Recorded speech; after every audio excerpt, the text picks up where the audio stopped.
There's been a lot of discussion revolving around the Dark Forest system on Warrior Cats as of a couple of months ago and pointing out how flawed and hypocritical it is, caused by Frecklewish going to the Dark Forest for absolutely no reason.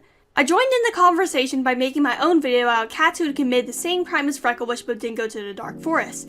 I mentioned Bluestar, Russet Fur, and Rainflower. However, I didn't manage to cover all cats, including the biggest double standard of them all, Bluestar. Bluestar violates the code alongside all these three individuals by endangering their kits, resulting in one dying.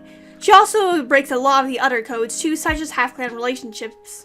However, she remains in StarClan to this day.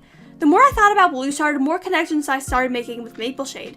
They both lived incredibly similar lives, and perhaps under different circumstances, Bluefur could have ended up like her. Bluefur and Mapleshade were both ThunderClan cats of relative average standing, but Bluefur being considered for deputy. Both of them fell in love with a cat from another clan. With Bluestar it was a one-night stand implied, but with Mapleshade it was implied that it was a long-term relationship. They soon have the kits, and they get someone else to pretend to be related to the kits. Bluefur gets Thrushbelt, who knows the kits aren't him but is happy to be raising them alongside his long-term crush. Bluefur is trying to blend into her clan, however blending in isn't enough for Mapleshade. She tries to make her kits stand out by leading her supporter Frecklewish to believe that they are related to her late brother, whose death caused her to become depressed. This causes her to be kicked out of the clan once it is revealed that they are instead related to the murderer of Frecklewish's brother. Bluefur, on the other hand, has to lead her kits away from the clan, as the sinister Thistleclaw has the possibility of becoming deputy because she is not able to take up the mantle. Both of them have to take their kits away from the clans. While Bluefur's kits weren't actively in danger, she still had to worry about Thistleclaw. Mapleshade, on the other hand, got her due comeuppance for lying about her kit's father. Along the way of the home to the new kits, both of them have tragedies occur. For both, this was an easily preventable thing, as they knew the dangers of their environments. Mapleshade knew the flooded river and also the safer downstream passage of the bridge, and everyone knows that winter is cold in the case of Bluestar. Mapleshade is manipulative and rash, while Bluefur is a bit impulsive, however overall well-meaning. The reason their kits perished was because of their own choices. However, they are proportional to the level of danger they consciously put their kits in, and the level of their morals in fleeing.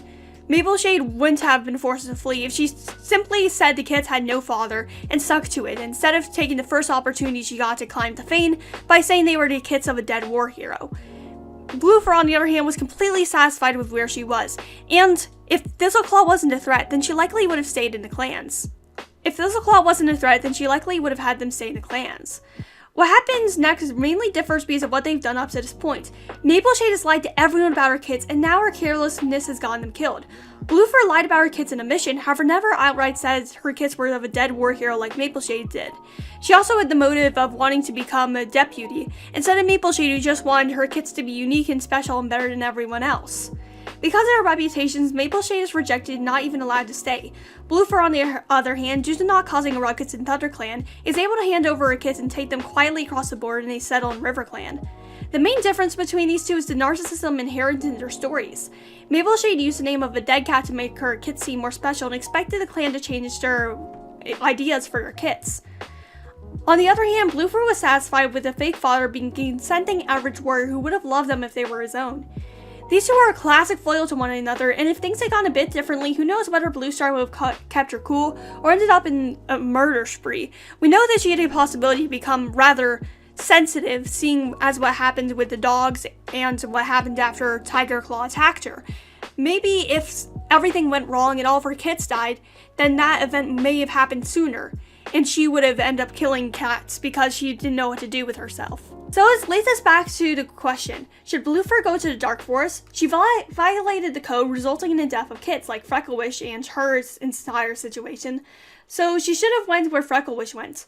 My answer is no. Blackstar, who participated in the training and death of kid apprentices, is in StarClan. Bluestar had no choice in the matter of whether to help her clan, but Blackstar did.